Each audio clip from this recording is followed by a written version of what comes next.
दूसरे दिन मैं स्कूल आई तो माधुरी गेट पर ही मिल गई। वो एक लड़के से हंस हंस कर बातें कर रही थी। मेरे संस्कार ही ऐसे थे कि मैं जिस किसी स्त्री पुरुष या लड़का लड़की को हंसते बोलते देखती तो मैं उनके संबंधों को लेकर सशंकित हो उठती। मेरा सोचने का नजरिया ही बदल गया था। हालांकि पहले मैं ऐसी नहीं थी। तभी मैंने देखा वह लड़का कोई और नहीं बल्कि किशोर है, जो बातें करते करते माधुरी का हाथ थाम लेता है। मैं उन्हें नजदीक आते ही चहक पड़ी। हेलो माधुरी, कैसी हो? माधुरी मेरे गाल पर एक प्यार भरी चपत लगाते हुए बोली, जब मैं कहीं बाहर जाती हूँ तभी तू मेरे घर आती है। ये किशोर है, मेरा बेस्ट फ्रेंड। माधुरी ने किशारे की ओर इशारा करते हुए कहा। तो मैं हंसने लगी। क्या किशोर को मैं नहीं जानती कि तू परिचय करवा रही है? हाँ किशोर, तेरा बेस्ट फ्रेंड है, ये मुझे मालूम नहीं था। मैं यह कहते कहते चुप लगा गई। किशोर मुझे ही एकटक देख रहा था। उसकी आंखों में शरारत थी। तभी वह आंख नचाते हुए बोला, माधुरी, तुम्हारी ये सहेली तो बड़ी ही सुंदर और स्मार्ट है। क्या माधुरी बदसूरत है? मैंने व्यंग्य किया तो किशोर माधुरी की ओर से देखकर बोला, माधुरी, बुरा न मानना, तुम्हारी सहेली हम दोनों में गैप डलवाना चाहती है। किशोर के ये कहते ही माधुरी हंसने लगी। मैं भी बिना हंसे न रह सकी। शाम के 4 बजे मैं माधुरी को ढूंढने लगी। वह 3 बजे से ही क्लास से गायब थी। किशोर भी कहीं दिख नहीं रहा था। मैंने माधुरी की सहेली मीना से पूछा। उसने मुस्कुराते हुए ही कहा कि वह स्कूल के पिछवाड़े वाले बाग में गई होगी। मैं यह सुनकर हैरान रह गई। 4:30 बजने वाले हैं। वह इस समय उधर क्या करने गई है? उधर का इलाका तो जंगलों का है, वह होश में तो है।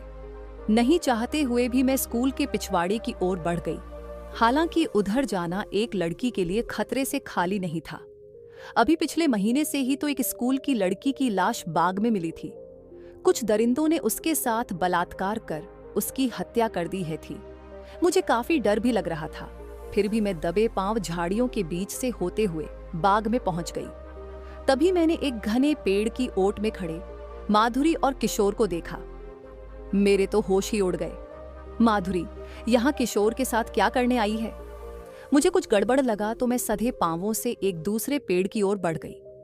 मैं उस पेड़ की ओट में आकर खड़ी हुई तो मेरा दिल धड़कना भूल गया। मैंने देखा माधुरी ने अपनी पैंट एक तरफ खोलकर रख दी थी और किशोर ने भी अपनी पैंट उतार दी थी। वे एक दूसरे की बाहों में ऐसे समाये हुए थे जैसे बहुत दिनों के बाद मिले हों या ठंड से बचने के लिए एक दूसरे से चिपके हुए हों।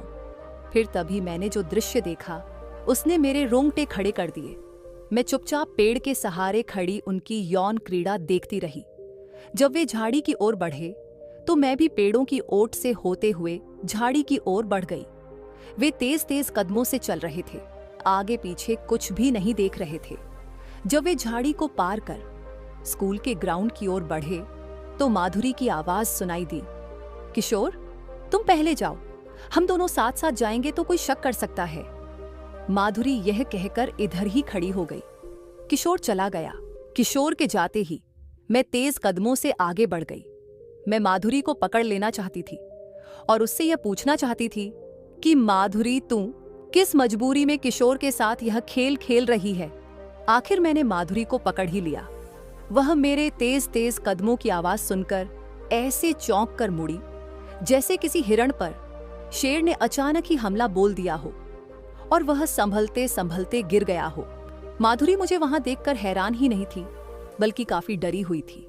उसका चेहरा सफेद पड़ गया था। मैंने उसके कंधे पर हाथ रखते हुए कहा, तू तो मेरी सहेली है, कोई अपनी सहेली को देखकर ऐसे डरती है? मैं तो इधर तुमको ढूंढती हुई चली आई थी। अब बता, तू इधर क्या करने आई थी? माधुरी एक काफी सुलझी हुई लड़की थी। वह इतना तो जान ही गई कि मैंने सब कुछ देख लिया है। वह कोई बहाना न करते हुए बोली, मैं क्या करूं काजोल? जैसे कोई युवक हस्तमैथुन का आदी हो जाता है वैसे ही मैं भी मर्दानी बाहों के स्पर्श की आदी हो गई हूं। मैं चौंक गई। तू ये क्या कह रही है? मैं सच कह रही हूं। एक शाम को मैं किशोर के साथ स्कूल के गेट से बाहर हुई तो वह बोला, चलो आज स्कूल के पिछवाड़े वाले बाग में चलते हैं। मैं तैयार हो गई। हम बाग में पहुंचे तो किशोर ने अचानक ही मजाक मजाक में मेरी छाती पर हाथ फेर दिया। मैं सच कह रही हूं, मेरे रोम रोम खड़े हो गए। पूरे बदन में सिहरन सी दौड़ गई। किशोर ने एक कुशल खिलाड़ी की तरह फिर दोबारा मेरे पास आकर मेरे कंधे को सहला दिया। पुरुष की बाहों का पहला पहला स्पर्श एक स्त्री के लिए कितना अलौकिक, कितना आनंदमय और कितना सुखद होता है, इसकी अनुभूति मुझे उस दिन ही हुई। अब मैं भी किशोर के शरीर पर हाथ फेरने लगी। स्त्री बाहों के स्पर्श से वह भी पहली बार ही परिचित हुआ था। हम एक दूसरे को स्पर्श करते करते इतने उत्तेजित हो उठे कि हम कब निर्वस्त्र हो गए होश ही न रहा। हम एक दूसरे की बाहों में समाहित होने के लिए इस कदर उतावले हो उठे जैसे छूट रही ट्रेन को पकड़ने के लिए यात्री उतावले रहते हैं। फिर क्षण भर में ही वह सब हो गया जिसके लिए हम एक दूसरे को सहला रहे थे, आंखों में आंखें डाले देख रहे थे और बाहों में आने के लिए बेचैन हो रहे थे। जाने क्यों सहवास के बाद मुझे बड़ा ही अफसोस हुआ, लेकिन मैं अगले दिन खुद ब खुद ही किशोर के पास पहुंच गई। वह भी मेरा ही इंतजार कर रहा था। इस तरह मैं रोज ही इसे न दोहराने का संकल्प लेती हूँ और दूसरे दिन स्वतः ही किशोर के साथ बाग की ओर बढ़ जाती हूँ। ये मर्दानी बाहों के स्पर्श का ही जादू है जो चाहकर भी मैं या किशोर स्वयं को रोक नहीं पाते हैं। हमें इसका चस्का लग गया है। काजोल, हमारे इन संबंधों का जिक्र तुम किसी से भी न करना। समझ लो कि तुमने कुछ देखा ही नहीं है। मैं धीरे से मुस्कुराई, फिर उसकी बाह पकड़कर ग्राउंड की ओर बढ़ गई। जब हम ग्राउंड के बीचों बीच मैं बोली, मैं किसी से भी नहीं कहूंगी, मैं तेरी सहेली हूं। तू तो अभी बहुत ही छोटी है। दुनिया में तो ऐसे भी लोग हैं जो बच्चों वाले होकर भी तुमसे भी गई गुजरी हरकतें करते हैं। जब उन्हें कोई कुछ नहीं कहता तो तुझे कैसे कुछ कह सकता है। मैं ये कहकर घर की ओर जाने लगी तो माधुरी बोली, मेरी दीदी की शादी परसों है, तुम्हें जरूर आना है। मैं मुड़कर बोली, अरे वाह, ये तो बड़ी ही खुशी की बात है। इतनी अच्छी खबर तुम अब तक छिपाए बैठी थी। मैं जरूर आऊंगी, लेकिन माधुरी, तुझे या किशोर को इसकी प्रेरणा किससे मिली? मैं जानने के लिए उतावली हो उठी अपने अपने माता पिता से। माधुरी यह कहकर सड़क की ओर बढ़ गई। मैं हैरान परेशान शाम के 6 बजे लौटी तो मम्मी आ गई थी और पापा फिर टूर पर चले गए थे। मैं मम्मी से मिलकर अपने कमरे में आ गई। मम्मी कहीं जाने की तैयारी में थी। उसने मेरे कमरे में आकर बोली, फ्रिज में खाना रखा हुआ है, जब भूख लगे तो निकाल कर खा लेना, और हाँ, मेरा इंतजार न करना। ये कहकर मम्मी चली गई। मैंने उससे यह भी नहीं पूछा कि वह पूरी रात अकेली कहाँ रहेगी, क्योंकि मुझे पता था कि वह पूरी रात वेदांत अंकल के यहाँ रहेगी। वह वेदांत अंकल से अपने संबंधों को मुझ पर जाहिर नहीं होने देना चाहती थी, जबकि मुझे सब कुछ पता था। मैं मम्मी के जाते ही विचारों में खो गई। बाहों का स्पर्श क्या इतना आनंददायक होता है कि उसके बिना माधुरी जी नहीं सकती है। मम्मी मुझे अकेली छोड़कर वेदांत अंकल की बाहों के स्पर्श का मजा लूटने चली गई। रवीना पापा के बिना नहीं रह पाती।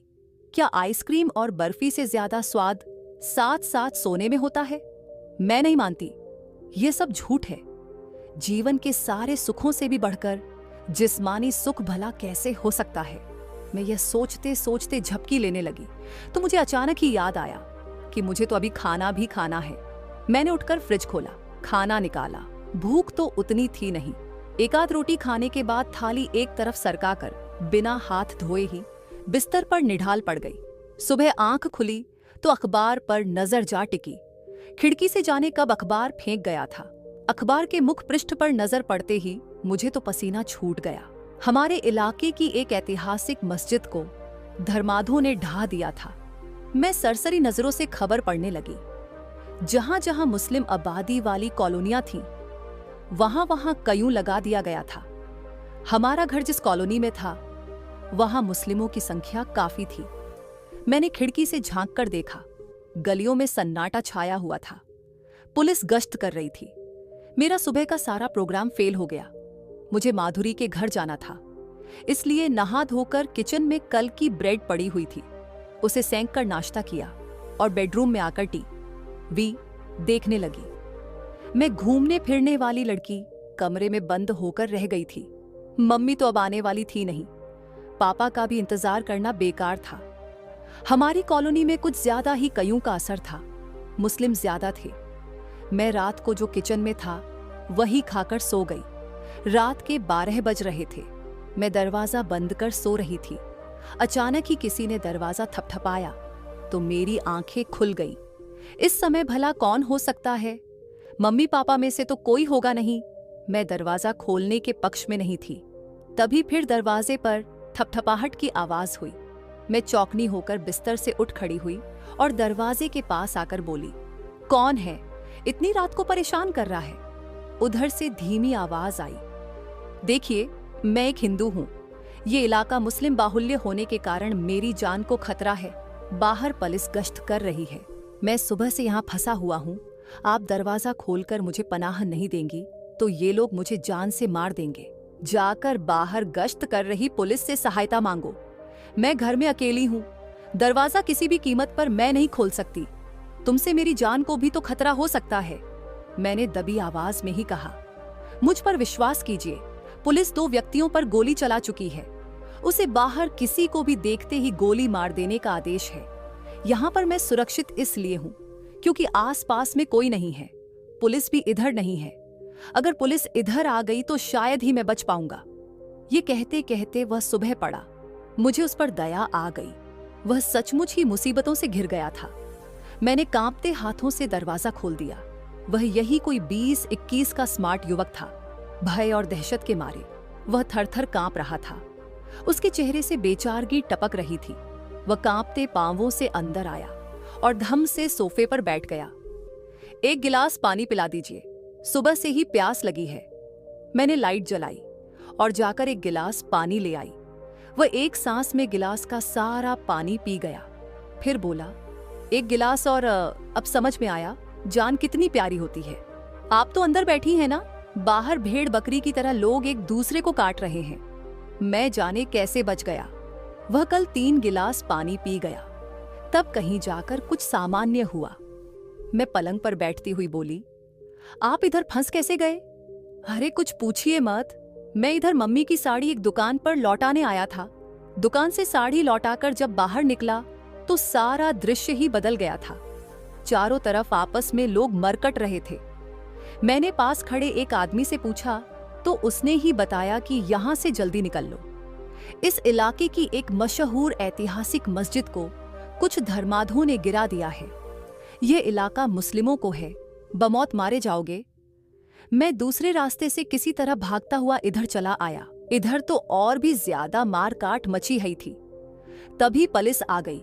लोग अपने अपने घरों में घुस गए। मैं आपके मकान की दीवार फांदकर एक कोने में जाकर छुप गया। ईश्वर भला करे, आपने मुझे अपने यहाँ शरण दे दी।